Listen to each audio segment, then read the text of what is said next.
The basic rules for playing chess. Objective: the primary goal is to checkmate your opponent's king, meaning the king is in a position to be captured in check and there is no way to escape capture. Setup: the board consists of 64 squares arranged in an 8x8 grid. Each player starts with 16 pieces: 1 king, 1 queen, 2 rooks, 2 knights, 2 bishops and 8 pawns.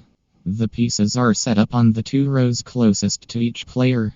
Piece movement: king moves 1 square in any direction, queen moves horizontal, vertically or diagonally any number of squares, rook moves horizontally or vertically any number of squares, bishop moves diagonally any number of squares, knight moves in an L shape 2 squares in one direction and 1 square perpendicular to that, pawn moves forward 1 square but captures diagonally on its first move. A pawn has the option to advance 2 squares. Pawns can also perform an en passant capture under certain conditions. Pawns can promote to any other piece if they reach the opposite end of the board. Special moves: castling king and rook move simultaneously under certain conditions. En passant: a pawn capturing option that can occur under specific circumstances. Pawn promotion: when a pawn reaches the 8th rank, it is exchanged for any other piece, usually a queen.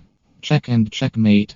Check: when a king is under threat of capture. Checkmate: the game ends when a king is in check and there is no legal move to escape capture. Draws. Stalemate: if a player has no legal moves and their king is not in check, the game is a draw. Threefold repetition: if the same position occurs 3 times with the same player to move, the game is a draw. 50 move rule: if 50 consecutive moves are made by each side without any pawn movement or capture, the game is a draw.